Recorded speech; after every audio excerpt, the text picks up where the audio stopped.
I am a licensed psychologist. I am board certified in behavioral and cognitive psychology, as well as an ASEX certified sex therapist. And what that essentially means is I am a big advocate. I don't want my patients in therapy for the rest of their lives. I think they have more important things to do.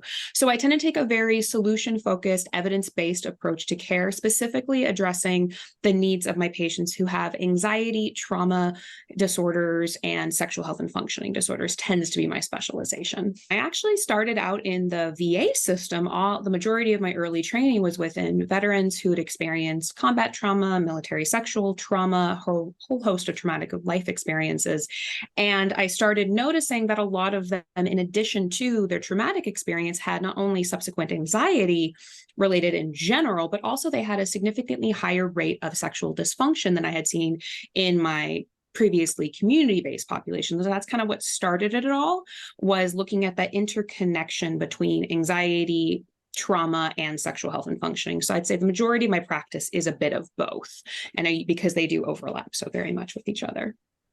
Fascinating. So you found that veterans that had PTSD and trauma were also, it was correlating to sexual dysfunction. Yes, we would see higher rates of erectile dysfunction in our veterans. So that means that they were having a higher rate of being prescribed medications like Viagra and Cialis.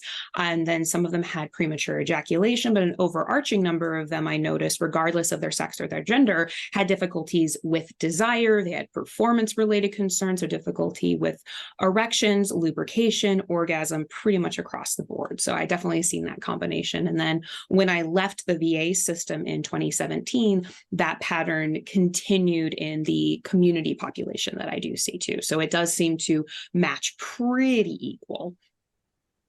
Why do you think that is?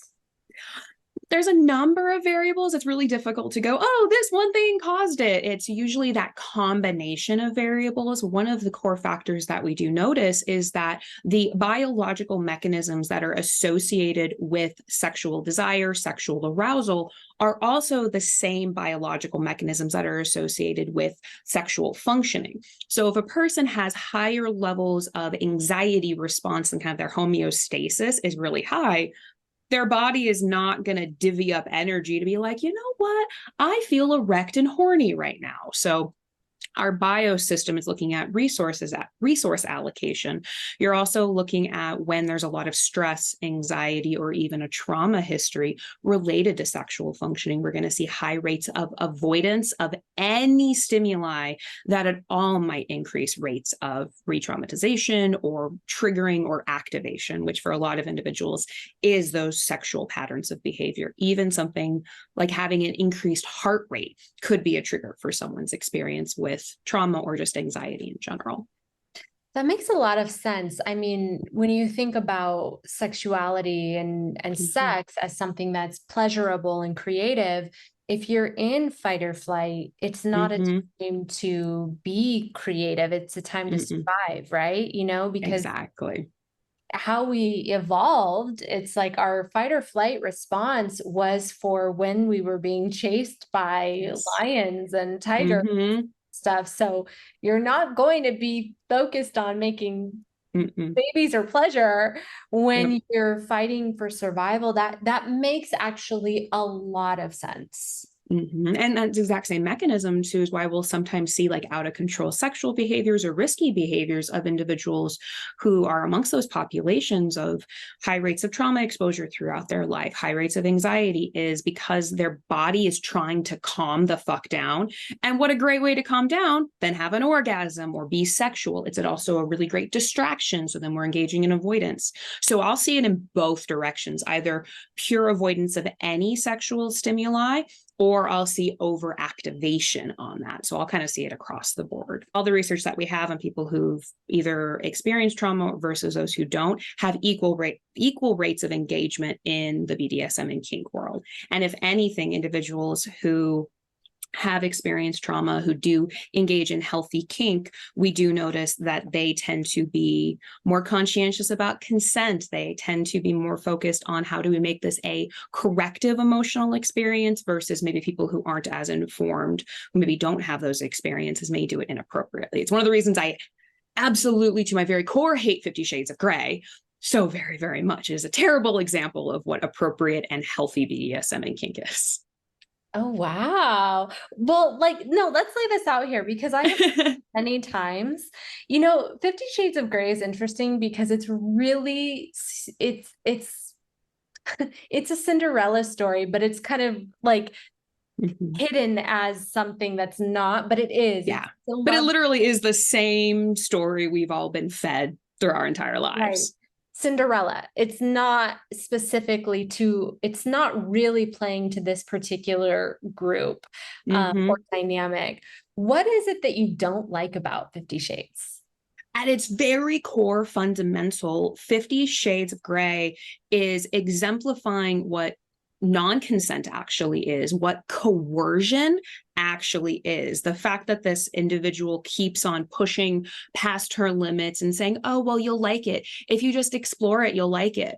At its very root, that pattern of behavior is coercive, where in healthy BDSM and kink experiences, you have core fundamentals ahead of time about what's going to happen, what people's boundaries are, and they are respected. In the kink world, we talk about what is called RAC, so risk-aware consensual kink. Consent is a huge factor, and where 50 Shades of Grey really, really fails is to exemplify what kink and consensual kink actually is. And they do touch on a little bit about the BDSM world as far as what is a flogger, what is a paddle, like some of the mechanics of like objects. But then he uses it on her tummy. And I'm like, that is the worst place to do that in. And they don't have good conversations about what appropriate and healthy kink is. Not to mention Christian Grey is also a very good example of what a male sexual assault survivor actually is. In the novel, or as well as in the media depiction, he was sexually assaulted by an older female while he was a minor. And they just kind of gloss over that. They missed that whole thing. And everyone's like, oh, you're such a stud because you got the older woman, without recognizing that there was a coercive pedophilic pattern of behavior that's embedded into his experience. And no one's talking about it. So I could go for hours about how much I don't like 50 Shades of Grey. So I will contain myself a little bit. And no, to your point, and to be fair, I think the people that really like it are people that like the love story of, oh my goodness, she changed him and got him, and they've had these struggles and triumphs. Like, really, it is the classic Cinderella. It is the trope, and not to mention there is the idea of, well, he is Western culturally attractive and has money. So it's just perpetuating a lot of the stereotypes that are there, as well as her as a character. She doesn't really grow outside of him, or I think that there's a line in the book where she's like, I don't want to end up barefoot and pregnant. And that's literally how they end the series. And I'm like, what's going on with that? Is that, yes, could be character growth, but it is that idea of, well, I'm going to change him because I'm worth it. It's like, that's not really respecting herself, as well as not respecting him as an independent entity. But it is a lot of pieces to it. 50 Shades did a good job of bringing the BDSM and kink world into the mainstream. I just think we can do so much of a better job doing a healthy and educational depiction of that world, which is very healthy when done appropriately. Well, there you go. If any movie makers are listening, you have an expert consultant to into your writing and bring. I got a list for you. We'll make it. We'll make it fun. Kink is meant to be fun, just like most sexual experiences. When done unhealthily, it's not usually fun. I want to talk about that, about fun, because we seem to be, as a society, fun phobic. I don't know what this is, right? But I'd say, where we're from, LiveJasmin, the platform faces a lot of stigma and judgment, and so do the models, and so do the members.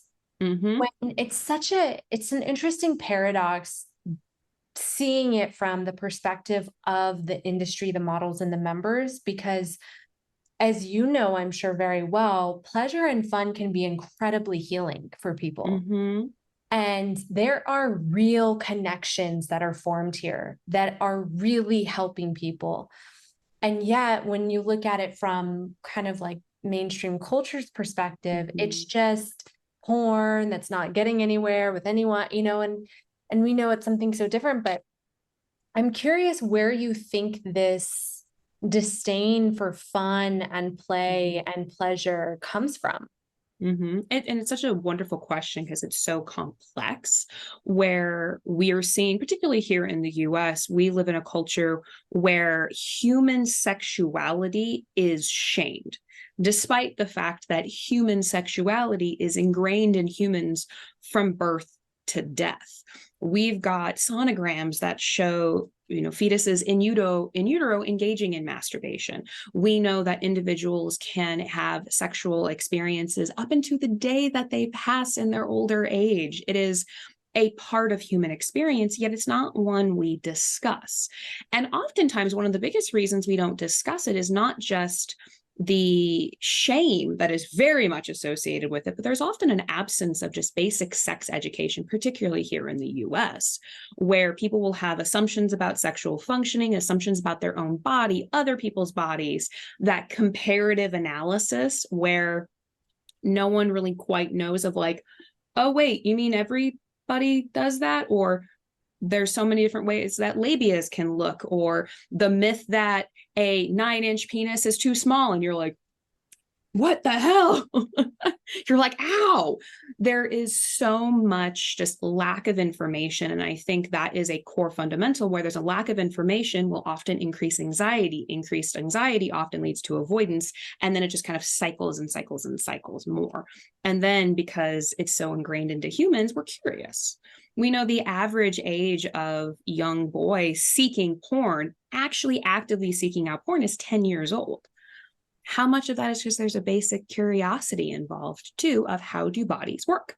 And I think that's often what perpetuates some of our difficulties in society when it comes to sexual functioning, is because we want to learn, we want to explore, but we don't really quite know where to go for it.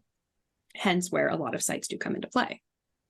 Absolutely. I was just about to say, I've done hundreds of interviews at this point with models and members and experts and therapists. And, one of the things that a lot of members say is that just having a place where they can talk about sex and it's okay, and they can talk about their fantasies and explore them and it's okay. They find a lot of value in that because they are not really they don't have many other places to do that, even with their romantic partners. Yep. And that is such a core fundamental of why I emphasize advocating for talking about sexual functioning, where I named my practice the Center for Sexual Health and Wellness here in Las Vegas. I named it that, was as long, like knowing that sex is a concept and a topic that is not to be stigmatized. It is not to be shamed. It is not to be forbidden, where we as a general culture have a tendency to have it be very forbidden. And the more we forbid something that is very ingrained into humanity, now the shame is going to kick in, and shame usually doesn't lead to healthy peoples. Right. I think that has been the stickiest point for me as I've kind of dove into these interviews and looked at the research, is that we so heavily shame, stigmatize, judge, and cast aside, keep away with a 10-foot pole. That is so fundamentally part of who we are. And it shows that people are being affected by this. The fact that they feel like they have to cast away parts of who they are, and that they can't embrace that or be seen or held for all of themselves. I really think that it's creating a lot of, there's a varied scale, but from confusion to full-on mental illness. Yes. Well, and it's so much of the negative effects of what is essentially a dehumanizing factor. And we see that a lot when we talk about the negative effects of anxiety or just mental health in general. We have a tendency to kind of shush it and just like put it behind the wayside, like not talking about it, because sexuality is so ingrained in humans, just like mental health. If I like to say, if you have a brain, you have mental health. That's just the nature of it. That's kind of where it lives. If you are a human, sexuality is a part of it. So the more and more we avoid having conversations about sexual functioning in a normalizing way, anti-stigma, anti-shame way, and just come from a place of curiosity and exploration and openness, that is the factor that's going to increase the likelihood that people are going to have increased pleasure, increased fun, decreased sexual difficulties, increased life expectancy to some degree. We know having positive sexual experiences throughout a life actually leads to better outcomes, which is awesome. Absolutely. And I wonder, I'm curious your thoughts on this. Is part of that because usually really positive sexual experiences make us feel deeply connected either to ourselves or someone else. And we know that connection and feeling connected is one of the number one longevity hacks. Yes, very much so, because you're talking about very core mammal-based and like primate-based behavior of when we look at emotional needs, sexual needs, intimacy needs, not like physical, non-sexual needs, it's ingrained into who we are as people. So sexuality is innately involved in all of that at every point during life. And we kind of run into a struggle, especially in our culture, where we have a tendency to sexualize all sex and overtly eroticize it versus very much humanizing it. And what I mean by that is the idea of when we see children, for like toddlers, for example, if any of you have been around toddlers or you have little ones, they pretty much have their hands in their pants their entire time. And they're touching their genitals or they're just holding their genitals. If we sexualize that behavior and we're like, oh, they're masturbating for orgasm, we're actually really negating, nah, that's equivalent to us as an adult just sticking a Q-tip in our ear and go, ooh, I found the spot, I found the spot. It's a natural biological mechanism that's ingrained in humans. It just feels good. Of course, they're going to keep putting their hands in their pants. If we sexualize it and we go, bad, you don't do that, you're pretty much shaming a normative pattern of behavior. And that's when we talk about just education, knowledge, the anti-shame emphasis that we're really looking on, because that's going to lead to significantly more positive outcomes in a person where they're normalizing their own humanity. Same with even their emotional needs by saying, hey, I feel this need. This is how I get it met. Here's a healthy way. It's not hurting myself or hurting others. Yay. I can see it now. In 50 years, 100 years, they're going to be learning about the generations that were shaming sex. Like, they're going to be like, weren't they so crazy? You know, like we did growing up, you learn about things from the past that were not correct. And as research and science developed, we learned better and we learned more. Although, I mean, the science is very clear that our sexuality is very much a part of us and needs to be actualized, but apparently, I guess we're just not caught up to that yet. But and it's also a decent chunk is very culturally bound. The US in particular has a very heavy religious affiliation in its history, and that's been really pushing a lot of the legislation against comprehensive public sex education, or the idea of like sex should be taught, like sex ed should be taught in the home. How do we accredit organizations and persons that are educated on this? How do we even get grants and grants for research? And that's where you're looking at the more and more we hide it, the worse and worse it gets. And we have seen that for a lot of different timelines in our history. It's where we see a huge correlation between states and counties where there's abstinence-only sex education and higher rates of teen pregnancy, higher rates of STDs. That's a very, very clear correlative relationship between those factors, which we can then say, well, maybe if we like change this a little bit, will that have an effect? And that's actually what we've been able to see. Same with as we grow into our adulthood, the more we have sites, information, like credibility to individuals who are trained and educated in this fashion, we're going to spread more accurate knowledge. The more knowledge, the better. You know, I want to go back to something you said, because it's really interesting about, we have to be careful about sexualizing everything. Yes. and making it this taboo. Because there are people that would say, well, yeah, that's exactly it. They're afraid, they almost push back on anything sexual, even research, because of a fear of it being too sexualized in places that they Yes. deem inappropriate. But that's not really what this is about. It's more about people having the knowledge and understanding of themselves and being able to be themselves. Because I mean, I think most of us can agree your sexual identity, it's almost part of your personality or makeup, and that's going to be very unique to you. And it's forever growing. And I think that's one of the most beautiful things about sexual identity work. It's one of my favorite things about the type of work that I do is allowing a person to recognize that their sexual identity is a part of their entire narrative of their existence. And it can change over time. It looks different even as technology has advanced. The porn our parents used to watch is very different than the porn our children will watch, or the messages about sex because of the advancement in technologies. The sex toys used to run on giant D-cell batteries, and now you can use the same cord that you charge your phone with to charge your vibrator. We're going to see this constant evolution in sexual identity, not just throughout your lifespan as a person, but as it connects to society on a bigger level. As technological advancements change too, it never stops growing, which is very cool. Absolutely. Yeah.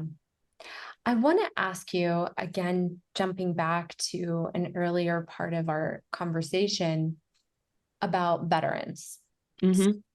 We had a program where we had models that were specifically trained to deal with veterans that had PTSD, because many military personnel are using sites like LiveJasmin.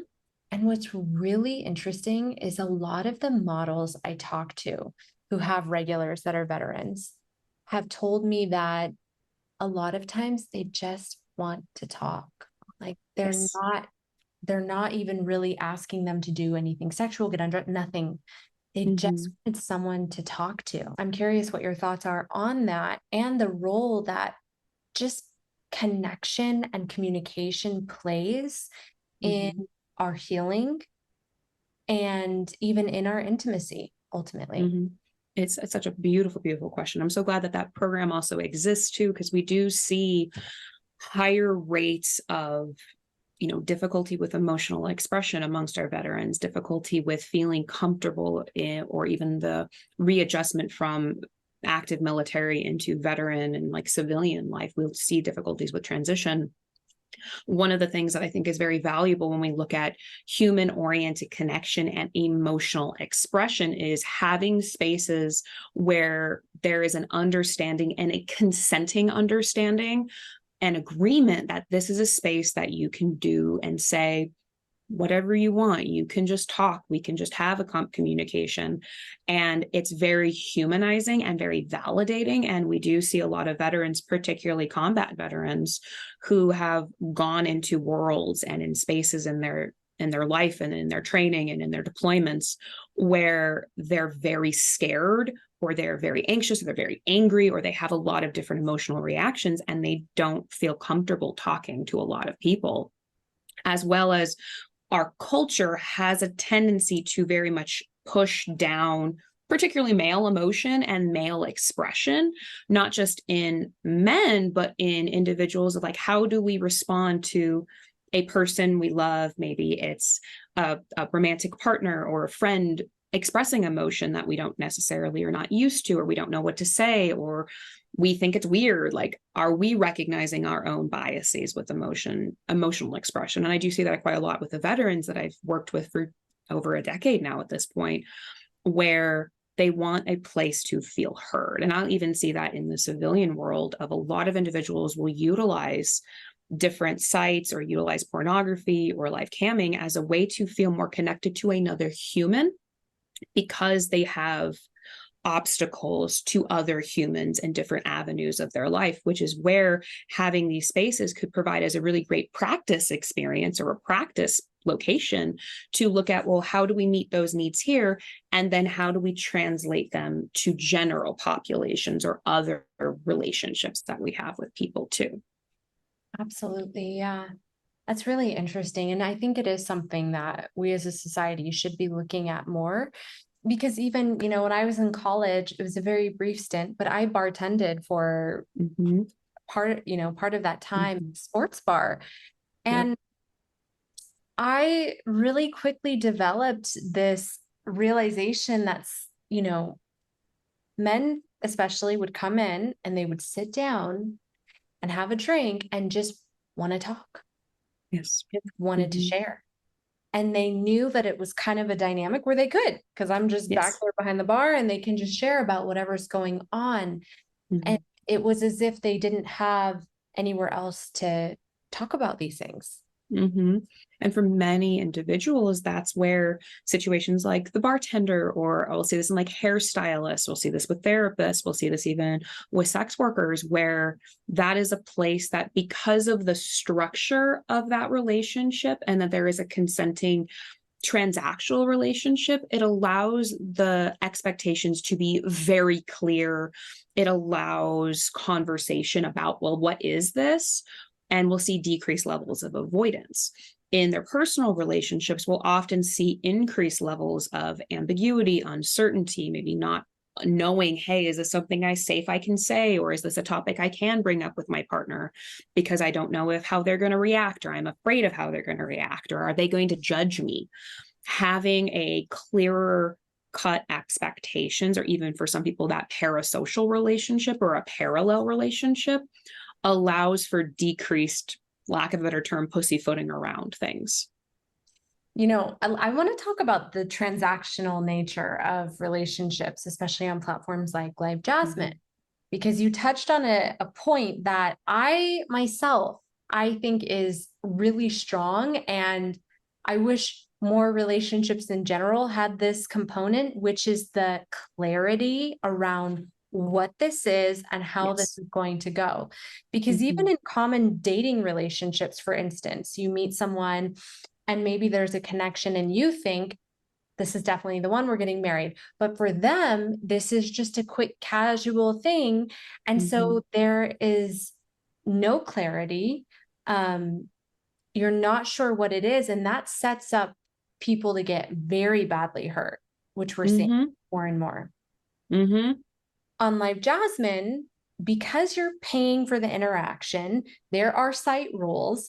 You would have to work very hard to confuse what it is, And that's kind of where I think having those clear conversations, number one, they are a great opportunity to mirror and practice what does consent and open levels of communication and negotiation. What does it look like? What are that introspection of, well, what am I wanting out of this? What are my expectations? What are their expectations? It really parallels a perfect practice opportunity, and simultaneously really being able to look at what the clear no's are. And that's what I love about those types of environments, of very clear expectations of what this is, as well as what this is not, because then it's going to reduce all of that worry and that what ifing. For a lot of individuals in different parts of their relationships in general, there's an ambiguity associated with it. And there's we'll talk about it later, or there's an avoidance associated with it. And one of the reasons that can be very difficult is that individuals are not actually talking. They're talking, but they're not actually communicating. And that's where I think sites like LiveJasmin, because there is a negotiation that happens very early on, it's an informed consent conversation, and it's asking for consent. It's really identifying it, as well as it creates realistic expectations of what this means and kind of playing that out a bit. And that's even where I think sites like LiveJasmin are different than 20 years ago with different porn that wasn't interactive. We never saw examples of consent prior to filming. We never saw scripts. We never saw, how do these things get filmed? How do we talk about these things? What do the performers, the models, the actors, what's going on behind the scenes? How are they taken care of?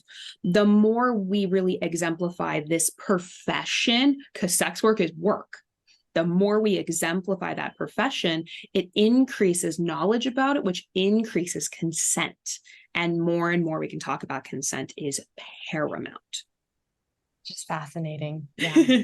I love this. I love this topic. I love this work because it's never ending at all. And I think that's the most fantastic part about it. Do you have any clients who engage on campsites or any type of sex work? I have, in all transparency, not just my current work, but historical work. I've worked with current and former sex workers. I've worked with people who do participate. I've got friends who are in the industry. So I've kind of seen the gambit across the board. I'm curious, from the perspective of people who have engaged in any form of sex work, it doesn't have to be camming, it could be anything. If they've shared with you, or if you were able to pick up on, what would you say in general is one of the main perceived benefits for them? Why do they think that they're engaging with it? And that's such a variation. I've definitely seen some of the most reported reasons are increased sensation of helping. The idea of I'm providing a service, I feel gratified knowing I am providing that service because of that clear-cut transactional relationship with it. For some individuals, they find it as a huge boost in their confidence. Their body comfort can really increase as a result of that as well. And I'll see that kind of shift dependent upon the person's experiences, depending upon where they're working. Are they doing solo work on cam? Are they working in an industry? I have the benefit of being here in Las Vegas, where we are parallel to Nye County, which is one of the few counties in the US that has legal prostitution. So it's in person versus not in person. So a lot of those things do change that.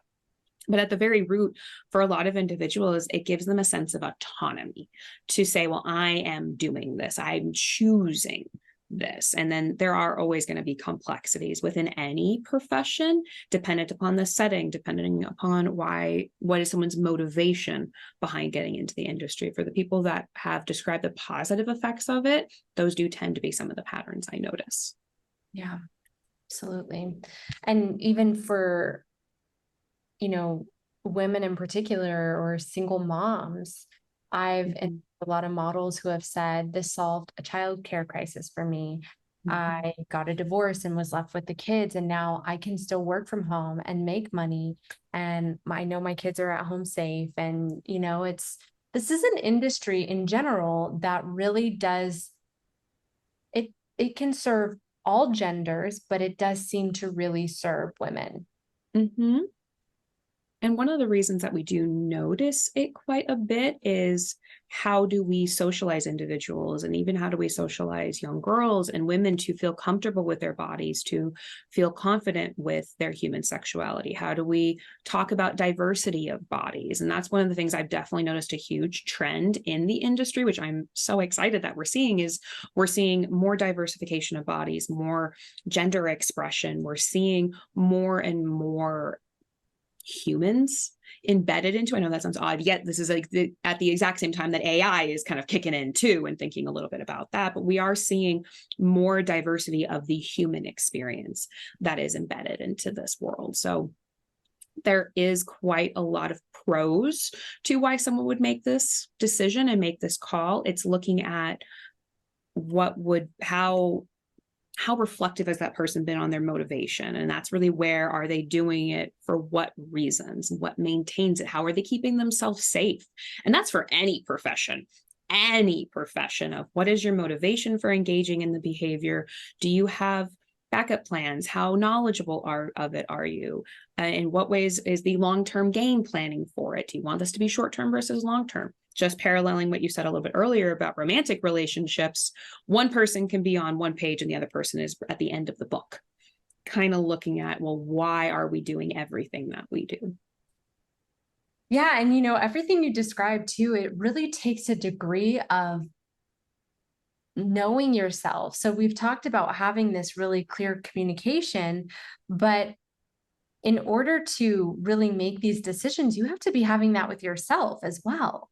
And that's why finding your support structure, finding friends, finding people in the industry, finding clinicians, finding resources where you feel supported allows you to have that level of introspection, not just if you are in the industry, working in the industry, but also if you're consuming content as well. And we talk about ethically manufactured porn, or there's a fantastic book called Ethical Porn for Dicks, and it's really geared towards male viewers of pornography and really looking at where that ethical and value-oriented perspective is coming in. And that's where I think a lot of people do gear a little bit more towards camming, as far as both the creation of the content as well as the consumption of the content. You are getting a person and not an object. It creates an increased level of humanity embedded into it, versus this is a cartoon or this is an object. This is an actual person. And for a lot of individuals, they find it to be very positive to feel personalized. It's a little bit for a lot of people when the barista at Starbucks knows your order and knows your name, they're like, oh, they said my name. There is a personalization and an enjoyment of that experience for a lot of individuals. Absolutely. It's so validating. I think people feel seen, like giving that example of someone recognizing you and knowing your order, whatever the case is. You feel seen, you feel valued.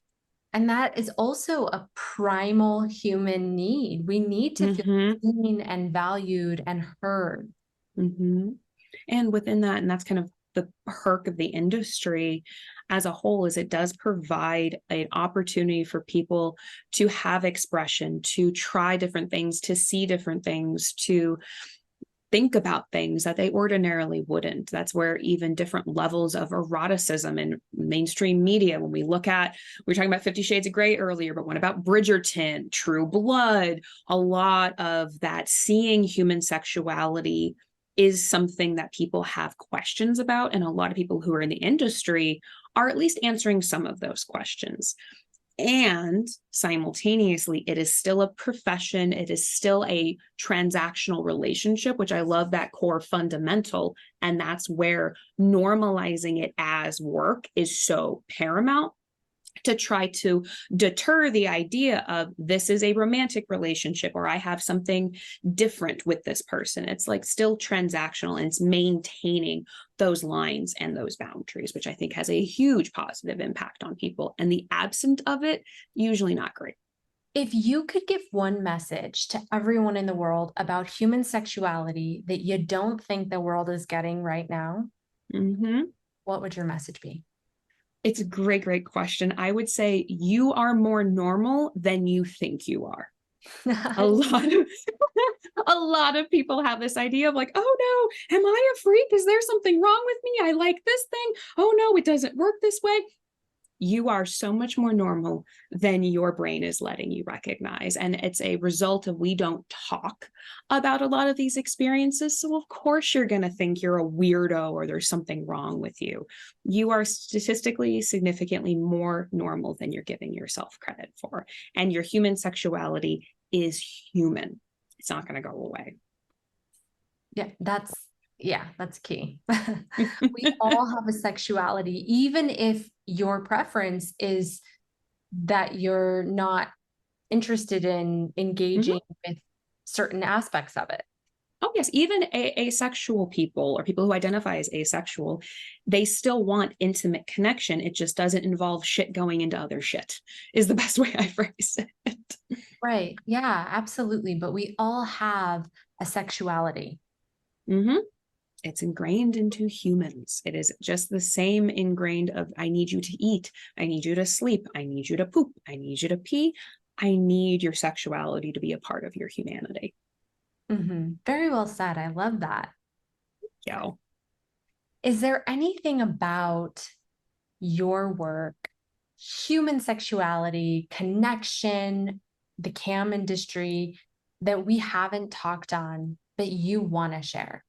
It's a wonderful, wonderful question. I would say one of my favorite things about the type of work that I do, particularly with anxiety and sexual dysfunction and sexual difficulties, is being able to feel heard and the recognition that the places that you're going may to be heard may not be the most appropriate. So if they're not having a positive impact on your existence or on your functioning, that might be an indicator to reevaluate what your thoughts are, what your behaviors are, in a way to move maybe towards having a more positive impact. That could be increasing the time that you're having that introspection. It could be, are you not masturbating enough? If you haven't masturbated in 6 years, it's time to evaluate that and what impact that's having. But really looking at everyone's current level of functioning, how are things going, and doing that personal check-in, especially as it relates to your sexual functioning and your sexual identity. Yeah, I think that's really important. Doing a sexual check-in. Where are you at? With yourself. Yeah. I like to view sex as kind of two prongs. You have solo sex, self-sex, and you have partnered sex. Check in on both rides. Both rides we want to check in. Absolutely. I think that's a great, sometimes we'll ask, what's a good first step for people who are like, you know what? Yeah, I've never been given permission to explore my sexuality.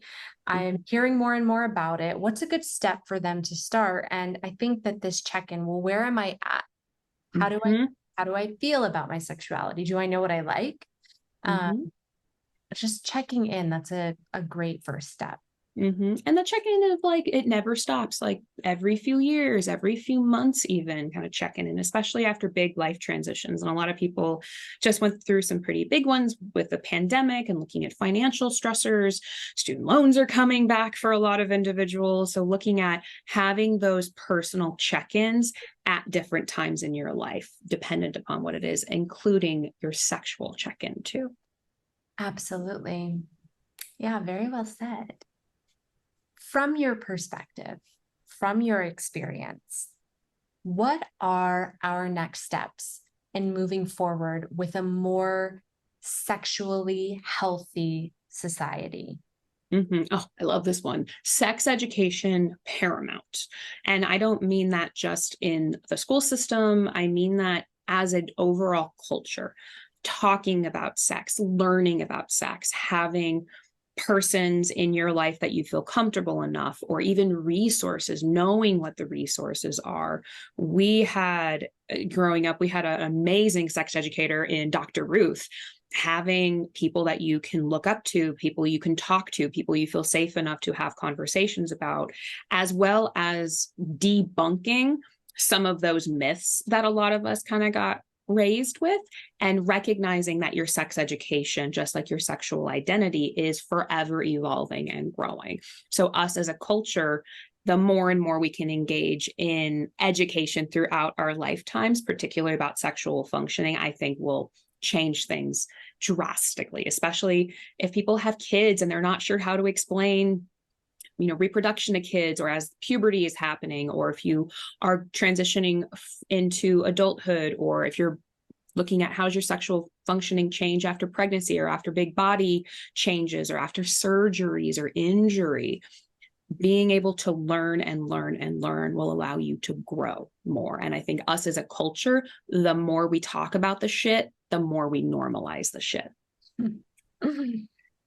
I love it. Thank you so much. Thank you very, very much for having me. And if there are other questions, feel free to reach out to me on my social media. I made it very easy. All of my social media handles are Dr. Jordan Soper, to make it just very easy. That way you're not having to look for a bunch of different things. But it is one of my favorite topics to talk about, is human sexuality and human mental health.